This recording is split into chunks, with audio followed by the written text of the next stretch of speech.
తెలంగాణలో పంట కొనుగోలు సంక్షోభంపై అయితే BRS working president KTR CM Revanth రెడ్డికి అయితే ఘాటు లేఖ రాశారు. దీనికి సంబంధించి పూర్తి అప్డేట్స్ ని మా ప్రతినిధి సైదులు అందిస్తారు. సైదులు శాలిని కొద్దిసేపటి క్రితమే ముఖ్యమంత్రి రేవంత్ రెడ్డికి బీఆర్ఎస్ వర్కింగ్ ప్రెసిడెంట్ కేటీఆర్ బహిరంగ లేఖ రాశారు. ఆ లేఖలో కొన్ని అంశాలు పొందుపరిచారు. ముఖ్యంగా రైతులు ఎదుర్కొంటున్నటువంటి సమస్యలను అందులో పొందుపరిచారు.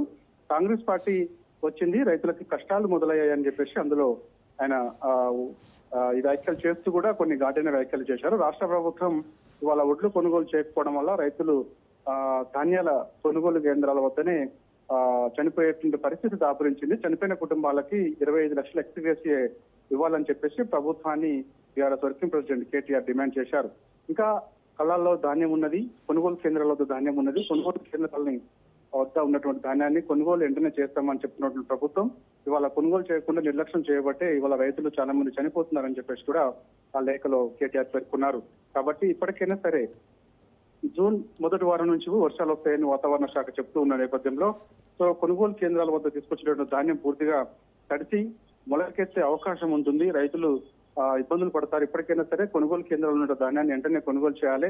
లేని ఏడల ఖచ్చితంగా కొనుగోలు కేంద్రాల వద్ద బీఆర్ఎస్ పార్టీ పెద్ద ఎత్తున నిరసన కార్యక్రమాలు చేపడుతుందని చెప్పేసి కూడా ఆ లేఖలో పొందుపరిచారు. సో 9.5 ఏళ్ల పాటు బీఆర్ఎస్ పార్టీ అధికారంలో ఉన్నప్పుడు రైతులందరూ కూడా ఎంతో సంతోషంగా ఉన్నారు. కొనుగోలు కేంద్రాల వద్ద కూడా అన్ని ఏర్పాట్లు చేసేది బీఆర్ఎస్ అధికారంలో ఉన్నప్పుడు. సో వడ్ల కొనుగోలు కేంద్రాల వద్ద కొనుగోలు చేసిన వెంటనే 24 గంటల వ్యవధిలోనే రైతుల అకౌంట్లో డబ్బులు వేసేవాళ్ళం. కానీ ఇవాళ కాంగ్రెస్ పార్టీ వచ్చింది, మళ్ళా కష్టాలు మొదలయ్యాయి.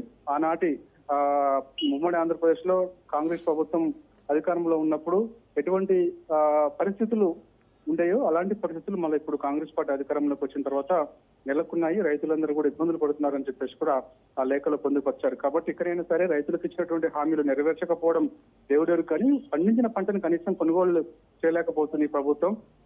చివరి గింజ వరకు కూడా కొంటామని మాటలు చెప్తుంది తప్ప ఎక్కడ కూడా సకాలంలో కొనుగోలు కేంద్రాల వద్ద ధాన్యాన్ని కొనుగోలు చేయడం లేదు. సో ఇలా ఉండడం వల్ల రైతులు ఇవాళ అనేక ఇబ్బందులు పడాల్సిన పరిస్థితి వస్తుంది. ఎండ తీవ్రత ఎక్కువగా ఉండడం వల్ల కొనుగోలు కేంద్రాల కనీసం ఏర్పాట్లు కూడా సరిగా చేయలేకపోయింది ప్రభుత్వం అని చెప్పేసి కూడా ఆయన ప్రభుత్వాన్ని ప్రశ్నిస్తున్నారు. కాబట్టి ఇకనైనా సరే ఖచ్చితంగా కొనుగోలు కేంద్రాల ధాన్యాన్ని కొనుగోలు చేయడంతో పాటుగా రైతులకు ఇచ్చినటువంటి హామీలన్నీ కూడా నెరవేర్చాలి. లేకపోతే ఖచ్చితంగా రైతులందరూ కూడా రానున్న రోజులలో కాంగ్రెస్ పార్టీకి తగిన గుణపాఠం చెప్తారని చెప్పేసి కూడా బీఆర్ఎస్ వర్కింగ్ ప్రెసిడెంట్ కేటీఆర్ ఆ లేఖలో పేర్కొన్నారు. కాబట్టి సో ఇక కొనుగోలు కేంద్రాల వద్ద బీఆర్ఎస్ పార్టీ నిరసన కార్యక్రమాలు చేయడం వల్లనే అక్కడక్కడ కొనుగోలు కేంద్రాల వద్ద రైతులు తెచ్చినటువంటి ధాన్యాన్ని కొనుగోలు చేస్తున్నారు. మిగిలిన చోట్ల అలానే ఉండిపోతున్నాయి. కనీసం 2-3 రోజుల టైం పడుతుంది కొనుగోలు చేయడానికి. ఎందుకు అంత టైం తీసుకోవాల్సిన అవసరం ఏముంది?